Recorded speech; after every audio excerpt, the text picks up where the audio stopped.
Le massif du Luberon est un massif montagneux peu élevé, qui s'étend d'est en ouest, entre les Alpes de Haute-Provence et le département de Vaucluse.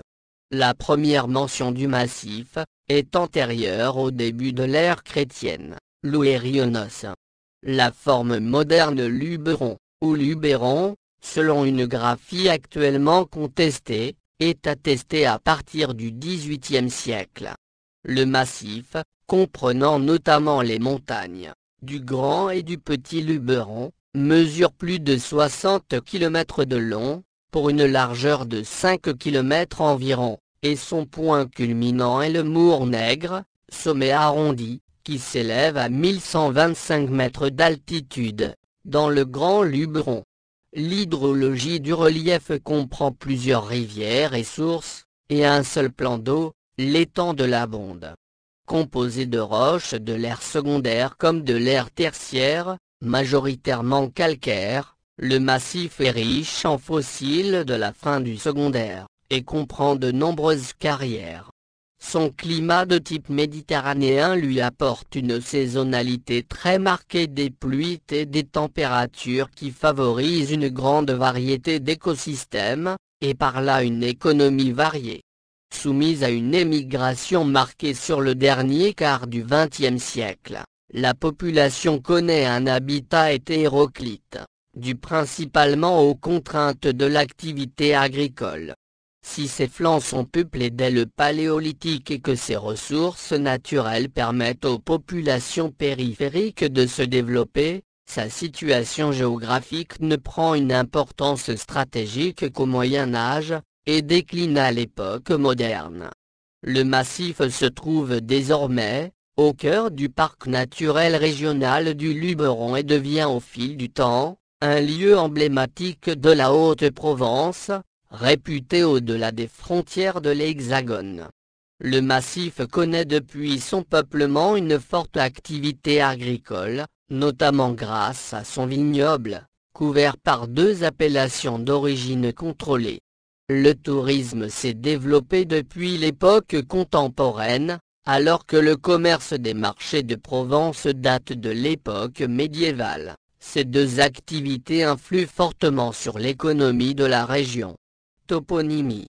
La forme la plus ancienne connue du nom, Louerionos, est donnée par le géographe grec Strabon, qui écrivait à l'époque de l'empereur Auguste.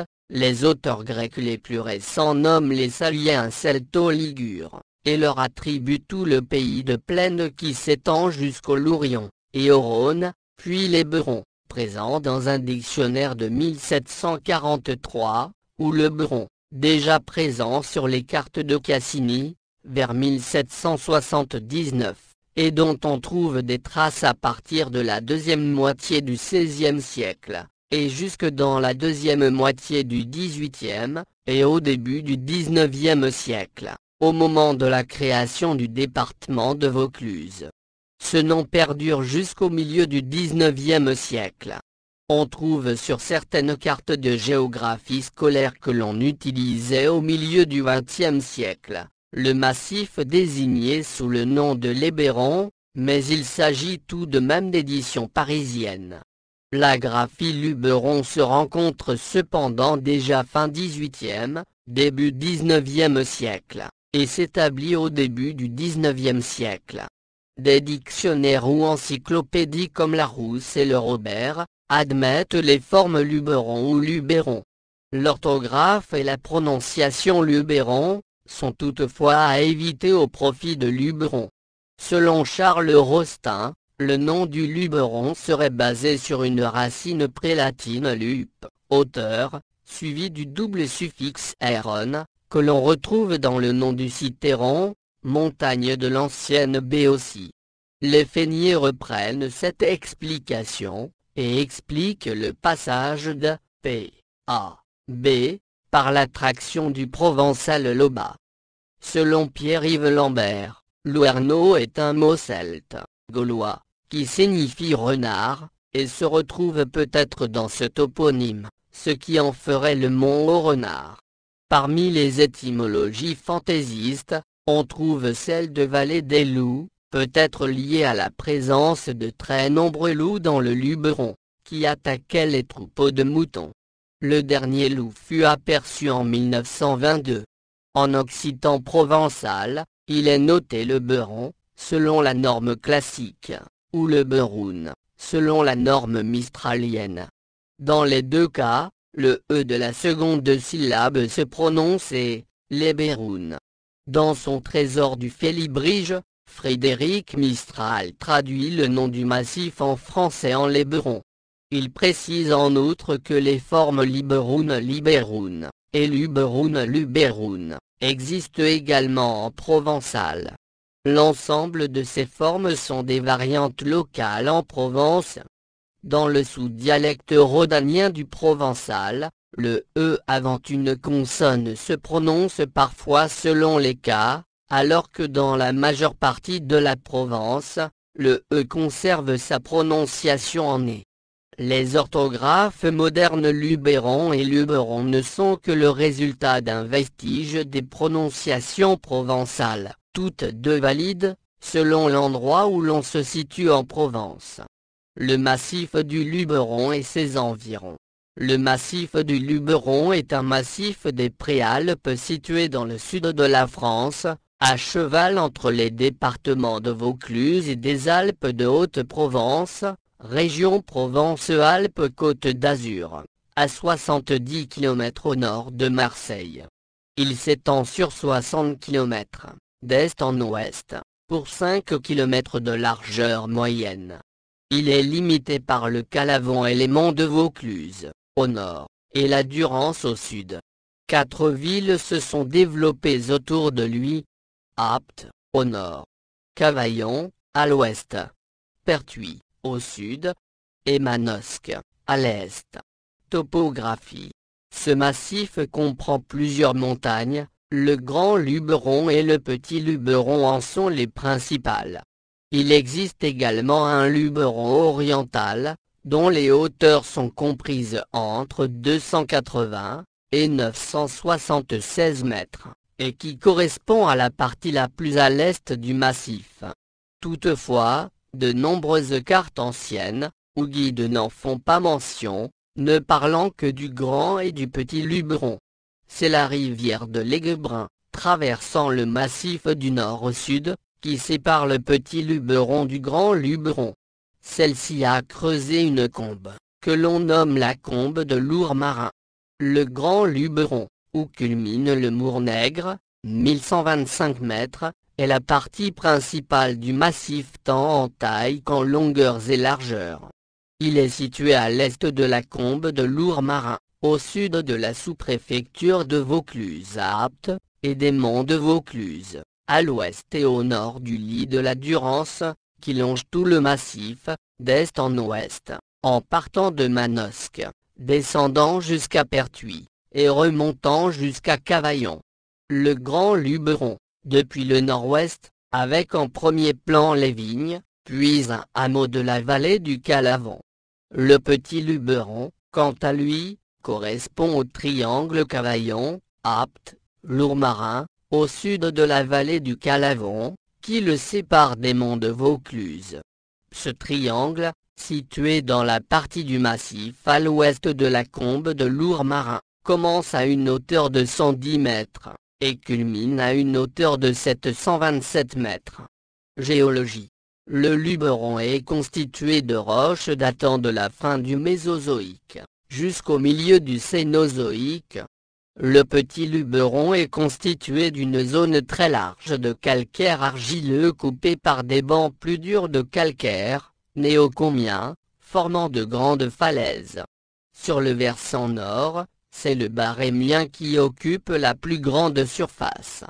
Le Grand Luberon est formé de calcaire argileux, qui lui donne son aspect arrondi, hauterivien. Sur l'échelle des temps géologiques, le Luberon est constitué de roches datant de la fin de l'ère secondaire, jusqu'au milieu de l'ère tertiaire. Le massif montagneux est formé de terrains secondaires, crétacés inférieurs, la plaine qui l'entoure étant principalement tertiaire. Cette région est, pour cette raison, connu comme étant riche en fossiles de la fin de l'ère secondaire.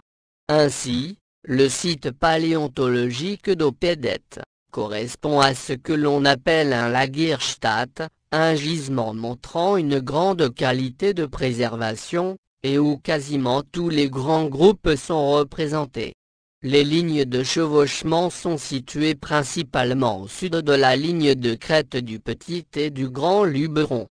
Petit Luberon, anticlinal, pli dont le cœur est occupé par les couches géologiques les plus anciennes et présentant une convexité orientée vers le haut, déversée vers le sud. Le Petit Luberon possède un plateau sommital formé d'épais calcaires urgoniens, terrain du secondaire, Crétacé inférieur. Sur le Petit Luberon, plusieurs carrières, comme celle d'Opède ou des Taillades, recèlent ou ont recelé des blocs d'un calcaire blanc et pur. La plaine qui l'entoure est principalement d'origine tertiaire, molasse calcaire et safre du Miocène, surtout au nord du massif, et du Quaternaire, dépôts fluviatiles, colluvions et boulis, dès que l'on se rapproche du cours du Calavon, ou de celui de la Durance. Il est constitué d'une zone très large de calcaire marneux, coupé par des bancs de calcaire plus durs, néocomiens, formant de grandes falaises. Sur le versant nord, c'est le Barémien qui occupe la plus grande surface. Le principal sommet du Petit Luberon est le Mour de Queyras, 726 mètres, sur un vaste replat sommital appelé Haute Plaine. Un refuge est accessible au Trou du Rat. Région d'Apt, entre Petit et Grand Luberon. Vallée de l'Aiguebrun depuis le fort de Buhoux, au nord du Grand Luberon. On y trouve du Bédoulien, Aptien inférieur, du Gargasien, Aptien moyen, correspondant à la réserve géologique de Gargas et de l'Albien, qui forment la vallée d'ocre du Colorado provençal. Même si ces couches géologiques ne sont pas sur le massif du Luberon, beaucoup considèrent qu'elles font quand même partie des sols du Luberon, étant localisées dans des communes dans le périmètre du parc. Entre Beaunieu et Auribeau, une zone de burdigalien composée de marne, molasse et calcaire gréseux forme les célèbres falaises de Buhoux et son fort. Grand Luberon. C'est un anticlinal formé de plus de 600 mètres de calcaire, plus ou moins marneux du haute-rivien moins crétacé. Ces calcaires sont plutôt tendres, ce qui confère au Luberon un relief plutôt arrondi. Son versant nord est plus ou moins abrupt par endroits et son versant sud semble évidé avec en bordure les collines qui relient Pépin d'Aigues à Cadenet, en passant par le nord de Pertuis et Villelor. Enfin, les premières pentes au nord du massif du Luberon, tout comme une partie de celles situées au sud, sont composées de sols du Miocène avec molasse calcaire, sable et marne. Au sud-est et à l'est, on trouve des sols de l'Éocène. Lors de la phase dite phase tectonique pyrénéo-provençale, et de l'Oligocène, on découvre encore des traces fossiles avec des poissons, des insectes et des végétaux dans des plaquettes calcaires, composées de marne, calcaire et grès avec parfois brèche et argile sableuse. Autour de Grandbois, de Montefuron, de Fort-Calquier, l'Oligocène composé de calcaire en plaquettes, gypse, lignite, argile, dolomie a donné lieu à des exploitations minières. Le principal sommet du Grand Luberon, qui domine l'ensemble du massif, est le Mournègre, 1125 mètres. Ces crêtes sont occupées par des pins noirs et des landes d'altitude. Situé à cheval entre les communes d'Auribeau, de Cabrières-d'Aigues et de Castelet, son sommet abrite une grande antenne relais de télévision. Une piste VTT permet de monter au Mournègre en partant de Lourmarin. La combe de Lourmarin est le passage boisé, large d'une quinzaine de kilomètres, qui sépare le Petit Luberon du Grand Luberon. La seule route autorisée à la circulation traverse le massif du sud au nord. Une autre petite route goudronnée, très délabrée, traverse le massif d'est en ouest, par les crêtes, mais elle n'est plus autorisée à la circulation depuis une vingtaine d'années. Luberon oriental.